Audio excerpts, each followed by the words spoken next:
Bonjour, bienvenue dans la série sur les bases de la mécanique quantique. Donc nous avons vu les équations pour l'atome et la première équation donne la solution, donc pour avoir la variable R radiale, donne la solution pour grand R, c'est-à-dire la distribution radiale de la fonction d'onde par rapport au noyau, ainsi que la valeur de l'énergie. Les solutions dépendent d'un nombre quantique dit principal, n, c'est son nom, nombre quantique principal, avec n qui est un entier positif. Les valeurs pour l'énergie sont E égale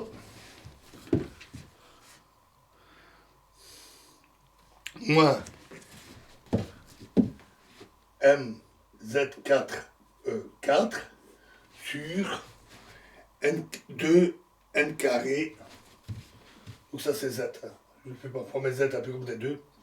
2 n carré h bar carré. C'est-à-dire les mêmes valeurs que le modèle de bord, qui avait évidemment été construit pour retrouver les bonnes valeurs. Tandis qu'ici, on n'est pas parti en supposant les bonnes valeurs, on a reconstruit totalement la théorie à partir des fondements de la mécanique quantique. La deuxième équation pour θ, donc dans les coordonnées sphériques, c'est la coordonnée circulaire, donne les solutions pour grand θ. Elles dépendent d'un nombre quantique L, dit nombre quantique orbital, ce qui est logique, on va en reparler tout de suite à propos de rotation, parce que θ correspond justement à un déplacement en forme de rotation dans les coordonnées, et dont les valeurs sont des nombres entiers. L est égal à 0, 1, 2, etc., mais inférieur à n. Il doit toujours être inférieur à n. Les deux fonctions grand R fois θ, grand θ, donnent la forme de la fonction d'onde, qui est appelée une orbitale, parce que ce n'est pas une orbite au sens classique comme une orbite de planète. Or, c'est difficile à dessiner, parce qu'il n'y a pas de discontinuité, il n'y a pas de variation abrupte de l'amplitude. Les valeurs varient plutôt de manière douce d'un point à l'autre. En plus, il est difficile de représenter à la fois l'amplitude et la phase, quelque chose que nous avions déjà évoqué. Mais on peut représenter les zones d'amplitude les plus importantes. Ainsi, pour n égale 1, L égale 0, on a le noyau, et la zone de présence est sphérique. Donc, c'est une sphère autour du noyau où l'électron a un maximum de présence et il peut être à peu près n'importe où dans cette zone.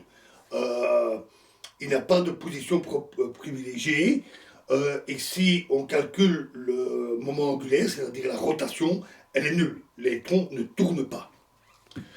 Pour n égale 2, L égale 0, on a un noyau, on a une sphère plus grande, creuse, et à l'intérieur, une sphère plus petite, comme des sphères emboîtées. Ça donne la zone de présence. Pour n égale 2, L égale 1, le noyau, c'est intéressant, l'orbital a grossièrement la forme d'un sablier. Il y a donc là une orientation privilégiée. Et en plus, si on examine les phases, on constate que les phases des deux lobes sont opposées. Alors si on combine ça à la partie temporelle, qui existe toujours, même si ça ne varie pas, la grandeur de l'amplitude ne varie pas au cours du temps, c'est quand même une variation sinusoïdale au cours du temps. Donc ces variations de phase combinées à celles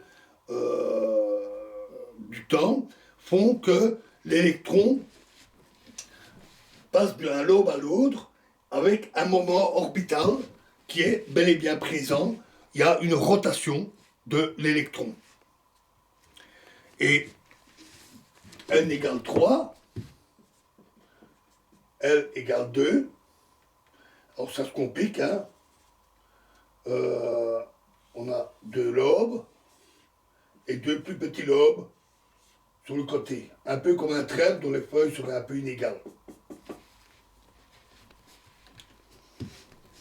Alors traditionnellement, on utilise les notations de la spectroscopie pour désigner les orbitales, avec le premier chiffre qui donne la valeur de n et une lettre qui désigne la valeur de L. Dans l'ordre, on utilise S, P, D, F.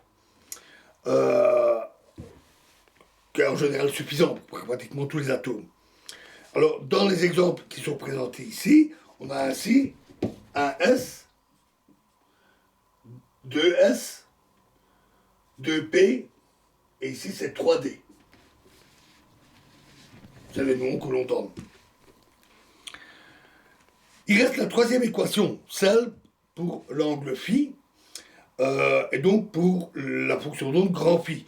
Celle-ci donne en fait l'orientation de l'orbitale. Elle ne modifie pas la forme, mais elle parle de l'orientation. Alors évidemment, si c'est une sphère, ça n'a pas de sens, il n'y a pas d'orientation. Une sphère, c'est une sphère.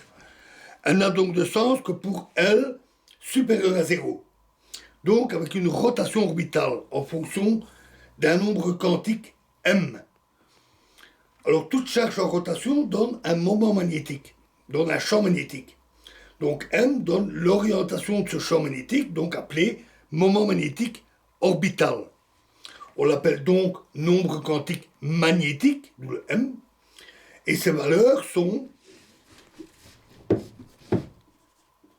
moins 2, donc en fait ça va comme moins 2, moins 1, 0, 1, 2, donc tout nombre entier, négatif ou positif, mais avec la valeur absolue de m inférieure ou égale à L.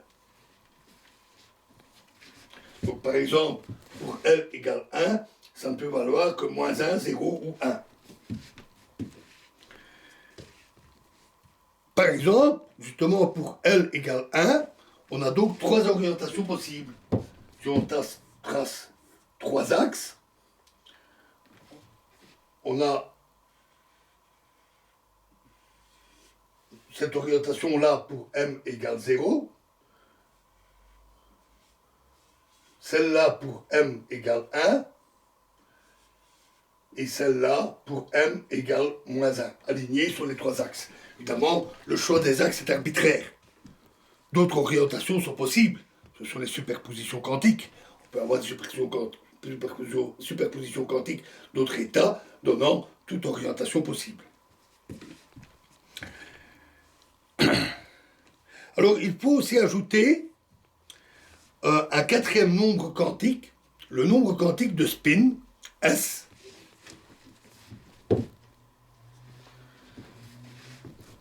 qui n'est pas donné par ces équations. On ne peut pas déduire des équations que nous avons vues. Pour ça, il faudrait y inclure la relativité. Si on inclut la relativité aux équations quantiques, on obtient alors ce qu'on appelle l'équation, au lieu de l'équation de Schrödinger, on obtient ce qu'on appelle l'équation de Dirac, et on peut en déduire le spin. Mais ici, il est simplement ajouté, c'est une propriété intrinsèque de l'électron, et donc on l'ajoute. Sa valeur est plus ou moins 1,5. Il y a que 2 valeurs. S est lié à la rotation propre, comme toupie, nous en avions déjà parlé. Et est lié au moment magnétique de l'électron. Puisque c'est une charge en rotation, il a un petit moment magnétique. Différent du moment magnétique orbital. Ça, c'est vraiment la rotation propre. Chaque état orbital est donc identifié par l'ensemble des nombres M, L, M et S. Et avec les différentes valeurs possibles, on obtient toutes les orbitales possibles. Voilà donc pour les solutions des équations que nous avons vues, qui étaient horribles. Leur résolution n'est pas simple. Hein. il faut souvent plusieurs pages de calcul franchement ardus. On donne presque la solution toute faite. Hein, donc on utilise des polynômes de Lagrange, des choses comme ça, et on donne les solutions et on montre que ça résout les équations, etc. etc. Donc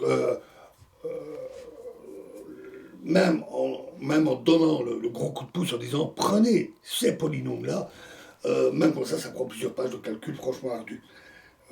C'est un pont aux ânes des étudiants en physique ou d'autres disciplines, hein, comme les ingénieurs civils, vous voyez aussi ça. La résolution des équations pour l'atome pour l'équation de Schrödinger pour l'atome, c'est du costaud. Ce n'est pas gai d'avoir ça à l'examen. Quand j'ai fait mes études d'ingénieur civil, puisque c'est ce que je suis, je n'ai pas tout le détail de ce calcul n'était pas à connaître. Par contre, pour un physicien, il n'y coupe pas. Il doit savoir faire ses calculs. Voilà, donc ces solutions. Dans la prochaine vidéo, nous aborderons la question suivante, celle que le modèle de Bohr ne pouvait pas du tout aborder. C'est que se passe-t-il maintenant quand on a plusieurs électrons? Je vous remercie.